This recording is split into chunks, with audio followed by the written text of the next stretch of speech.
Bonsoir à toutes et à tous. Je me présente tout d'abord. Lord Dinhali, agrégé en traduction en 2019. Actuellement, je suis enseignant de culture arabe et traduction 4 au centre CPJE Abdelkrim El-Khattabi à la ville de Nador. Je tiens ensuite à remercier vivement le staff administratif du centre CPJE Abdelkrim El-Khattabi pour avoir organisé cette rencontre malgré les circonstances de la pandémie Covid-19.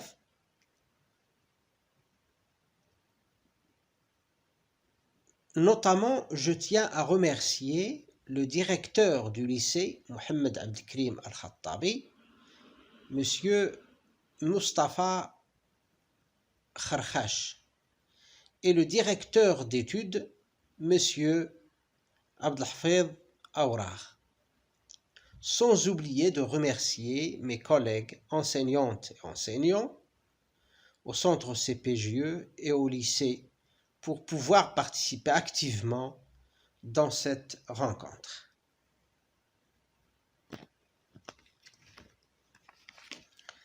Ça, d'une part. D'autre part, on va entamer maintenant notre présentation. Il y a notre intervention est intitulée du PowerPoint au QR Code, processus pour rendre les contenus à la portée de nos apprenants.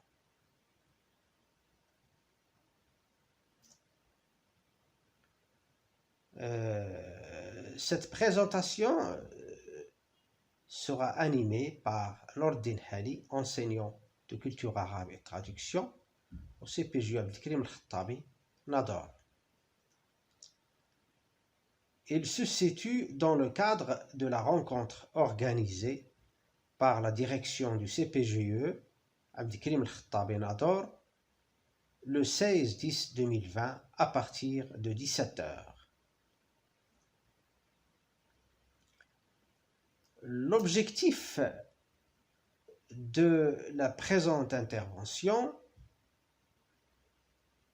est essentiellement pratique. Se familiariser avec une démarche pour élaborer une vidéo interactive directement accessible aux étudiants via un code QR.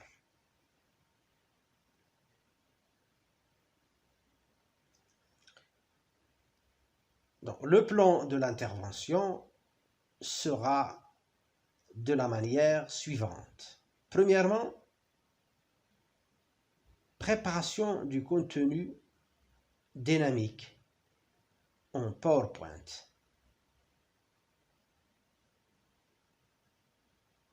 C'est-à-dire, on va voir comment préparer notre contenu afin qu'il soit dynamique. Par exemple, comment préparer une leçon, par exemple en mathématiques, ou bien en culture arabe et traduction, ou bien en management, etc.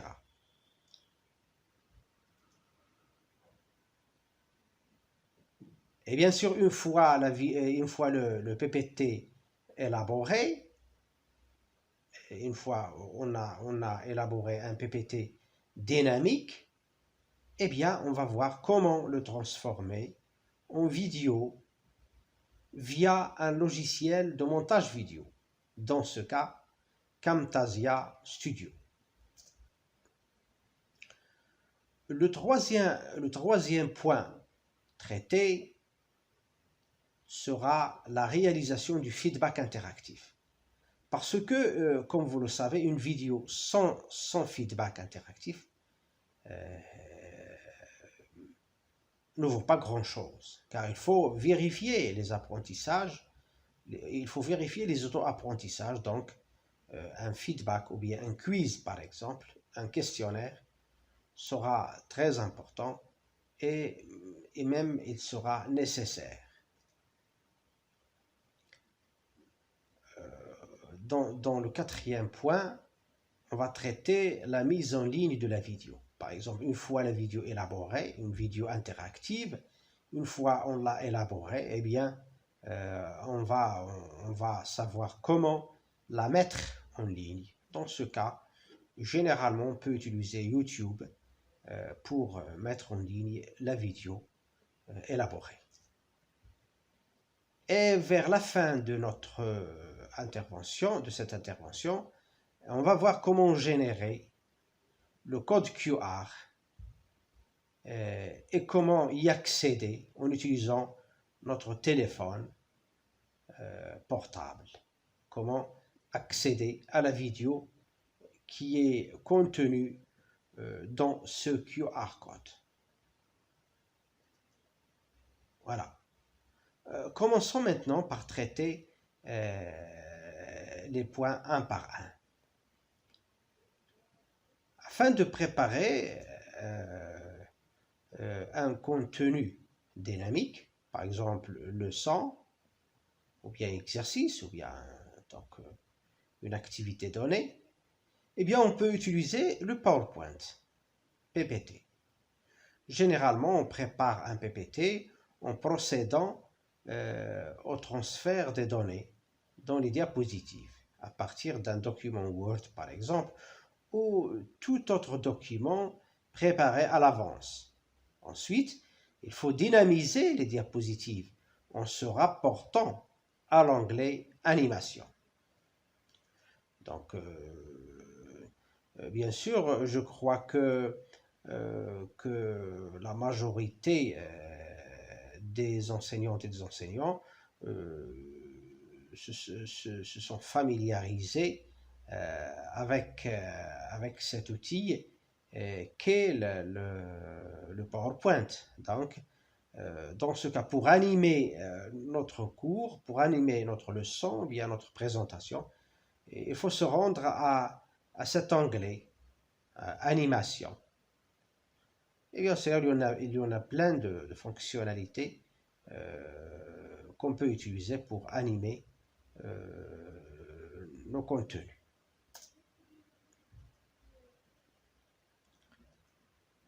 Bien, dans l'onglet Animation, où on peut ajouter ou supprimer des effets en cliquant sur le bouton Animation personnalisée. Voilà, donc on clique sur Animation personnalisée.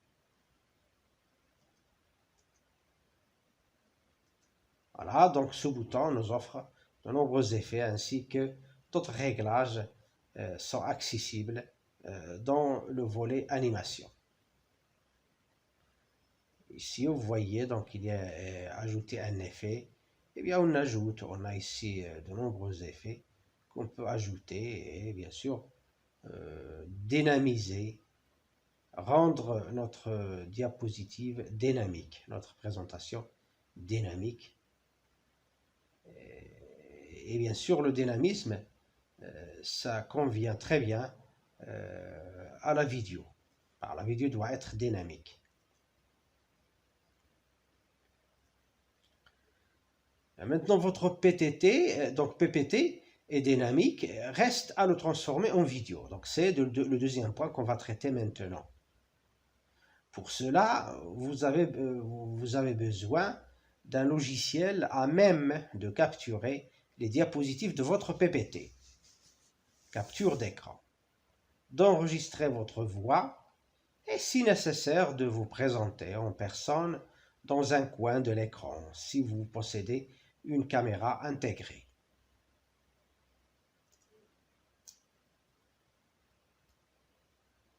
Personnellement, j'utilise Camtasia Studio car je trouve son interface agréable, intuitive et simple. En outre, elle est l'un des logiciels de montage vidéo le plus complet. Et bien sûr, donc lui, il est payant. Il existe deux versions, une version anglaise, celle-là que j'utilise maintenant, et il y a une autre que je vais utiliser maintenant. Il y a une autre qui est également payante en français. Mais donc, si vous cherchez dans l'Internet, vous trouverez des versions qui sont gratuites. Voilà une capture d'écran de Camtasia Studio. Alors, donc, comme vous voyez, c'est une interface qui est intuitive. Voilà, donc dans ce cas, c'est le volet d'enregistrement. Ici, c'est le volet d'import. Donc, on importe les médias, on importe des vidéos, on importe des images, on importe des audios. Donc, on peut importer beaucoup de choses et les mettre ici. Et les mettre ici dans cette zone. Cette zone, c'est là qu'on va voir notre vidéo. Eh bien, il y en a d'autres boutons ici. Il y a donc une librairie. Donc, et ici, il y a des formes automatiques. Ici, il y a le zoom. Si on veut faire un zoom sur une partie de l'écran. Ici, il y a l'audio. Donc, on peut ajuster notre audio. Parfois, la vidéo qu'on a produite, par exemple, comporte un son qui est un peu de niveau bas, donc on peut ajouter, on peut régler l'audio ici. Il y a ici des transitions entre deux vidéos, et les transitions. Et là, on peut même manipuler le curseur. Donc, si on veut que le curseur apparaît ou non, etc. Mais bien, ce qui est important est ici. Donc, on doit dérouler ce menu et on va voir ce qu'on appelle le quiz, de comment élaborer un quiz qui sera intégré à la vidéo.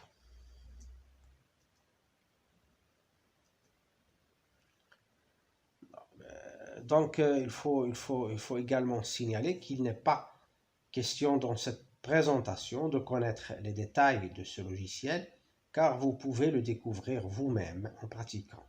Mais il est question de se familiariser avec les deux fonctionnalités nécessaires pour parvenir à l'élaboration d'une vidéo interactive.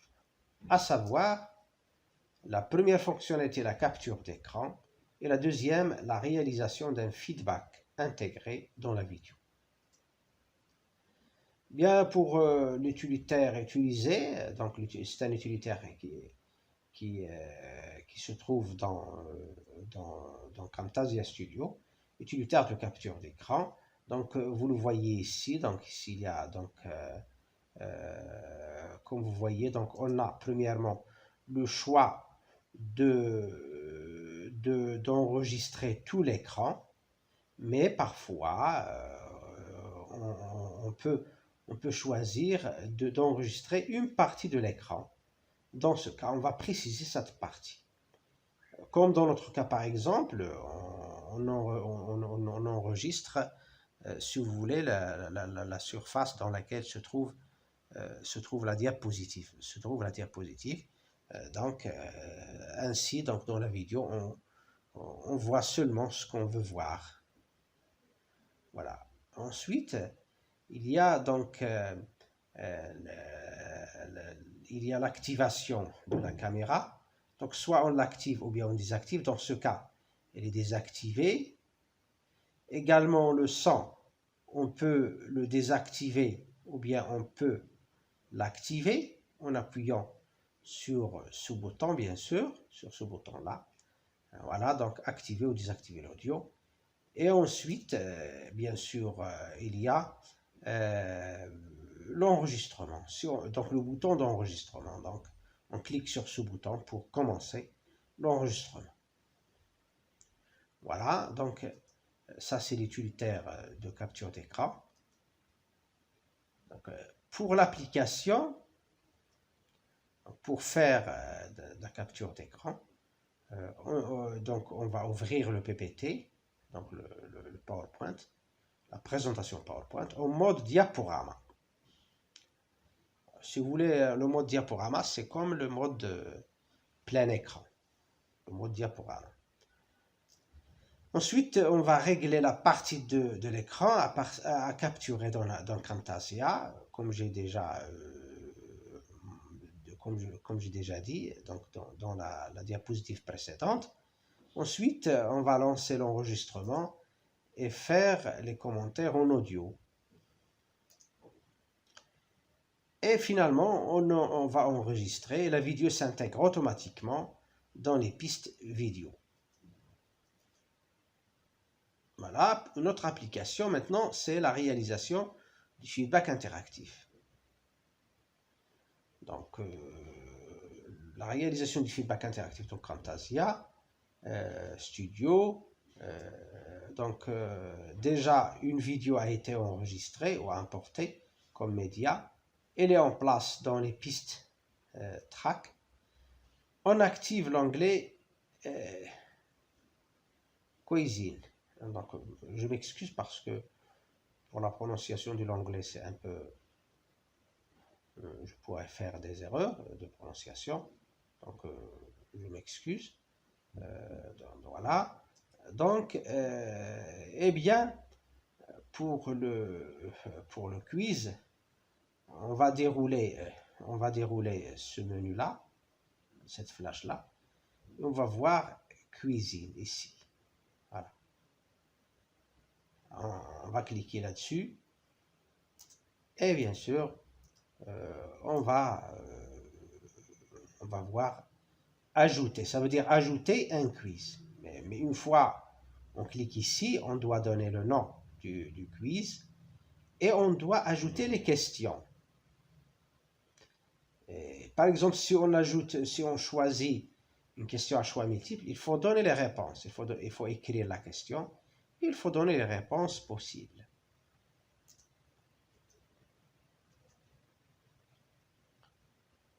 Voilà, on nomme le questionnaire, on lui donne un nom. Puis on ajoute les questions une à une en cliquant sur ajouter une question, ajouter une question et en précisant le type du questionnaire, à choix multiple ou bien vrai, faux, etc. Il y en a dans Camtasia, on peut trouver au moins 4 types de questionnaires. Questionnaire à choix multiple, vrai, faux, le questionnaire lacunaire, etc.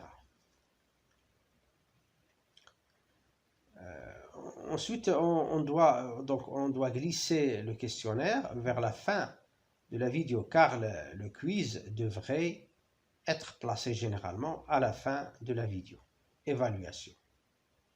Puisque le quiz est sous forme d'une évaluation, donc il doit se situer à la fin, vers la fin de la vidéo pour faire un feedback.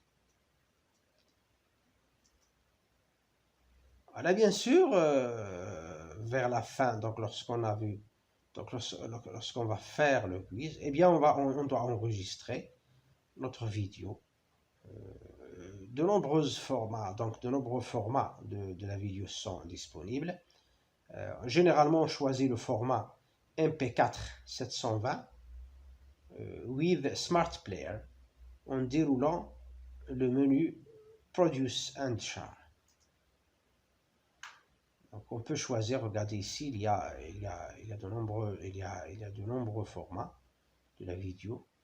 On a ici MP4 only, seul, pour la qualité 480, mais il y a également MP4 seul pour la qualité 720, mais on va choisir celle-là, parce que on doit ajouter Smart Player, parce qu'on a dans la vidéo, il y a un quiz, donc on doit ajouter plus Smart Player.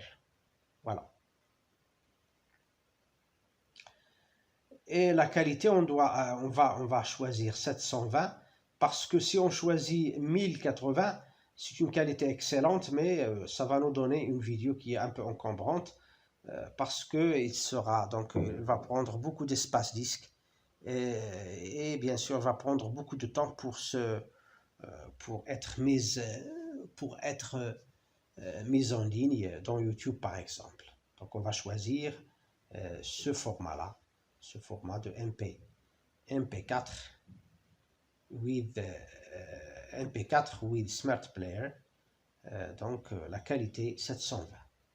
Voilà. la vidéo élaborée peut être mise en ligne dans votre propre chaîne YouTube. Ça, c'est la mise en ligne de la vidéo élaborée. Par exemple, moi, j'ai une chaîne YouTube, donc j'ai déjà mis là-dedans des séances de cours d'auto-apprentissage pour la deuxième année ECT, première année, etc. Il y en a d'autres ici, donc ce sont des vidéos que j'ai mises en ligne. Voilà.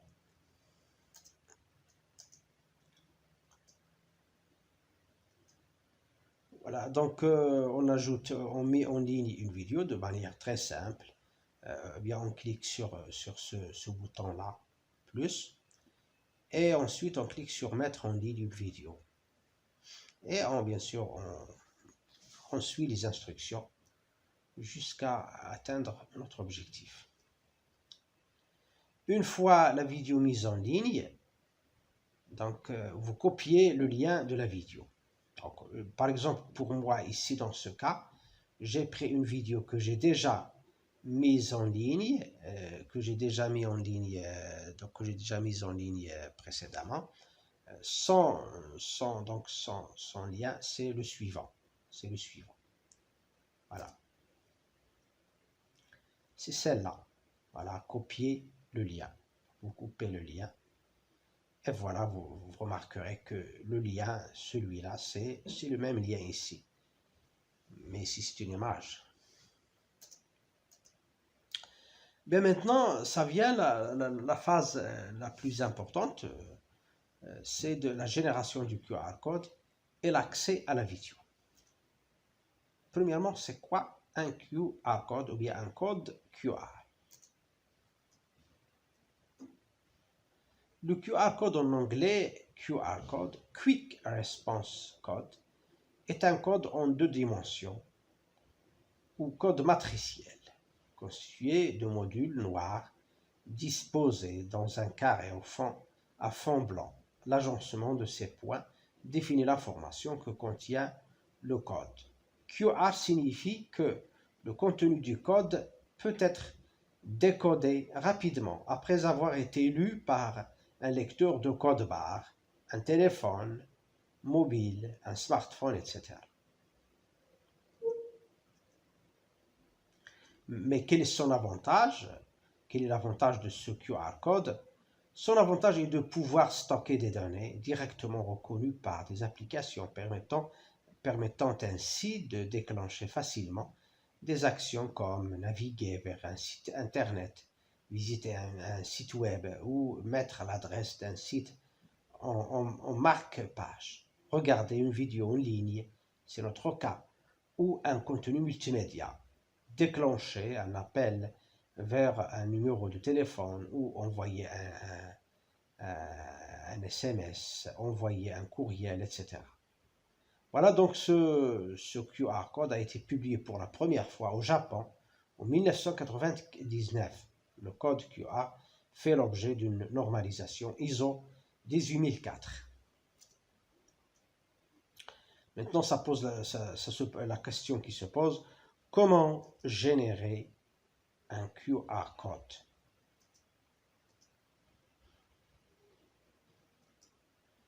On génère un QR code directement en ligne dans certains sites qui sont parfois payants, parfois d'autres sont gratuits.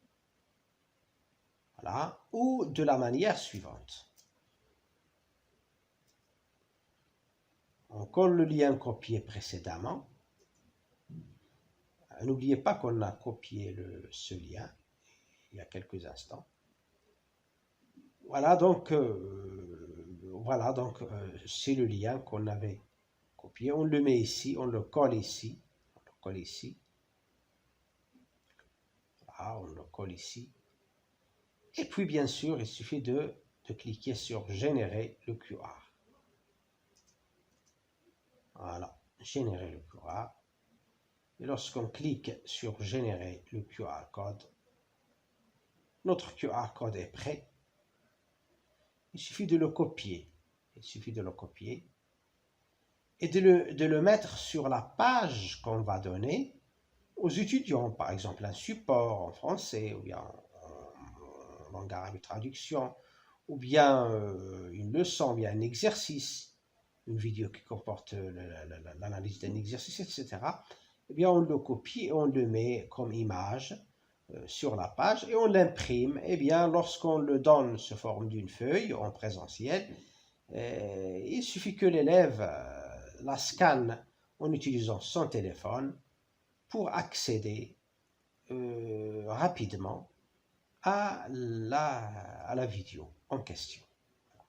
Dans ce cas, je l'ai scanné moi-même en utilisant mon téléphone. Eh bien, il suffit de cliquer sur ouvrir le lien pour accéder à la vidéo.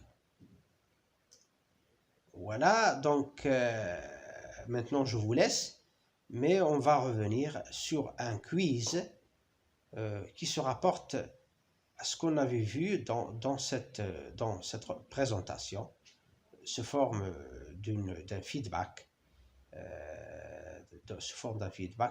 qu'on va faire donc de manière collective.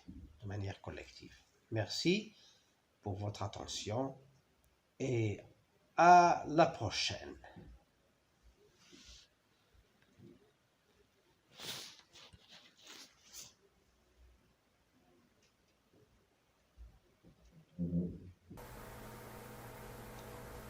Bien, maintenant on va faire le quiz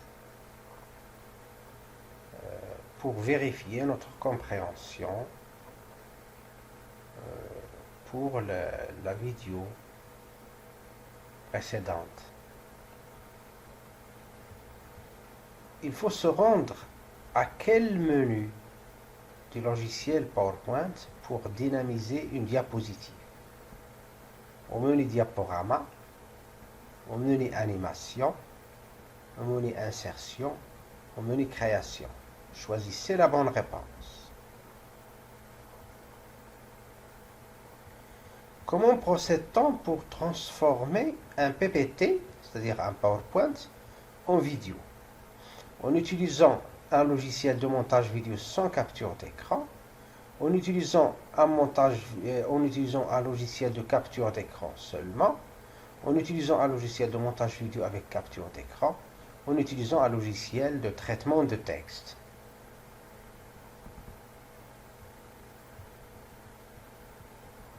Troisième question. Le code QR est un code informatique. Est-ce qu'il est bidimensionnel? Est-ce qu'il est unidimensionnel? Est-ce qu'il est tridimensionnel? Est-ce qu'il est comme le code barre? Quatrième question. Le code barre facilite l'accès à un lien hypertexte. Est-ce que c'est vrai ou c'est faux? Est-ce que c'est vrai ou c'est faux? Le QR code fonctionne hors réseau. Est-ce vrai ou faux? Et finalement, quel logiciel installer dans son téléphone Android pour scanner un QR code? Est-ce qu'on va installer Camtasia Studio, scanner QR code, scanner code barre ou PPT? Merci pour votre attention et à la prochaine.